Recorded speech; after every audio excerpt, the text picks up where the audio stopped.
क्या आप लोग मन ही मन ऐसे ही खुश हो रहे हैं? क्योंकि अब देखिए, जहां से ऐसी थोड़ी बहुत खबरें आ रही थी कि खटपट है शायद गठबंधन में, एनडीए में, लेकिन वो तो क्लियर कर रहे हैं कोई खटपट नहीं है, हम एक साथ हैं, भले मंत्री पद मिले ना मिले।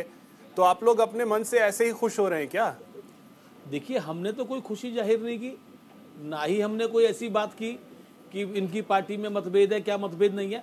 हमने कोई मतभेद जाहिर करने की बात नहीं की। मतभेद तो अगर हो रहा है तो सामने हो रहा है। आयुष मंत्रालय लेकर के ये खुश है, इन्होंने कहा कि खुश है, मंत्रालय मिला, आप खुश है, आपको खुशी है, आपकी मुबारक हो। एनसीपी ने मंत्री पद लेने से इनकार कर दिया। एनसीपी ने कहा हमें मंत्री पद नहीं चाहिए, उनकी इच्छा थी, उनको उनके हैसियत के हिसाब से पद नहीं मिला, क्योंकि बिहार के अंदर जतिन राम मांझी को एक पद देकर के कैबिनेट मिला, इनको कैबिनेट नहीं मिला। तो भारतीय जनता पार्टी के अंदर, इस इंडिया गठबंधन के अंदर मतभेद है। हमारा मतभेद में कोई मतलब नहीं है, हमारा मतलब देश की जनता से है। अगर महाराष्ट्र के अंदर इन्होंने ठीक काम किया होता, दो पार्टी के नेता बैठे हैं, दोनों के पार्टी के नेता मुख्यमंत्री उप मुख्यमंत्री हैं, महाराष्ट्र की जनता के लिए इन्होंने काम किया होता तो महाराष्ट्र की जनता ने इनको पछाड़ दिया। कितनी कितनी सीटें आई हैं। आज आप सब सच्चाई देख सकते हैं, कौन सी शिवसेना असली है, कौन सी नकली है। मैं साफ सीधा की बात कहना चाहता हूं कि आज कांग्रेस पार्टी सबसे बड़ा दल बनकर के महाराष्ट्र में उभरी। आपने देखा पूरे देश। देखिए, मैं बीच में नहीं बोल रहा हूं, मैं अपनी बात पूरी कर लूं, मेरे बीच में ना बोले। कृष्णा जी, आप बड़े सीनियर व्यक्ति हैं, आप प्लीज। मैं कहना चाहता हूं कि आज हम लोग लड़ाई किस लिए लड़ रहे हैं? हम मोदी जी के 10 साल के झूठ से लड़ रहे हैं। जो उन्होंने वादे 2014 में किए 2024 में कर रहे हैं। पहले वो कह रहे थे सबको पक्का मकान दे, 2022 तक सबका पक्का घर होगा, घर में नल होगा, नल में जल होगा। और आज वो ही 2024 में कह रहे 3 करोड़ मकान बनाने का हमने कैबिनेट ने फैसला ले लिया। अरे 2014 से लेकर के तो 2022 तक आपने मकान दिए नहीं। 3 करोड़ मकान बनाने का बताइए कितना समय लगेगा?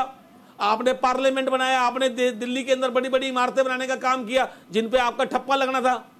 आपने देश की जनता को गुमराह करने का काम किया। 2014 से लेकर के आपने कहा बहुत हुई महंगाई की मार, बहुत हुआ नारी पे अत्याचार, बहुत 2 करोड़ रोजगार देने की बात की। विक्रम जी, बावजूद इसके जनता ने तो एक बार फिर से उन्हीं पे भरोसा जताया। कहां भरोसा जताया? तो अब मैंडेट अगर कांग्रेस पार्टी को नहीं मिला तो मैंडेट तो भारतीय जनता पार्टी को भी नहीं मिला। गठबंधन की सरकार है, क्या पता 4 महीने बाद इंडिया गठबंधन की सरकार हो। कुछ कहा जा सकता है क्या?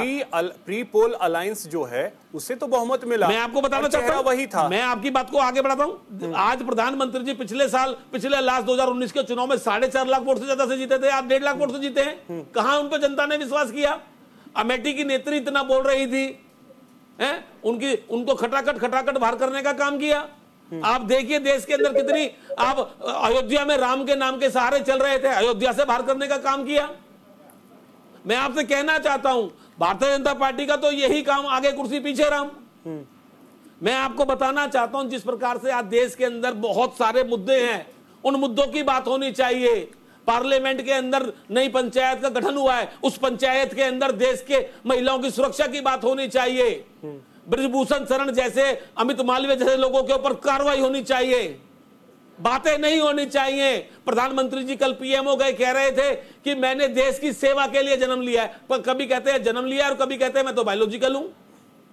कभी बंगाल में कहते हैं मेरा पिछला जन्म बंगाल में हुआ था या अगला जन्म बंगाल में होगा, फिर कहते हैं मैं बायोलॉजिकल हूं। अरे प्रधानमंत्री जी को अपने शब्दों पे नियंत्रण नहीं है। कहना क्या चाहते हैं प्रधानमंत्री जी देश से, और देश को संदेश क्या देना चाहते हैं? देश की जनता आपको आज 400 की बात, 1 मिनट, 400 की बात करते करते करते 240 पे टिका दिया। अभी देखिए सरकार भी बदल सकती है, अभी इनकी कुर्सी भी छिन सकती है। देश की जनता जागरूक हो चुकी है, देश की जनता को पता लग चुका है कि हमें ठगने का 10 साल से भारतीय जनता पार्टी काम कर रही है।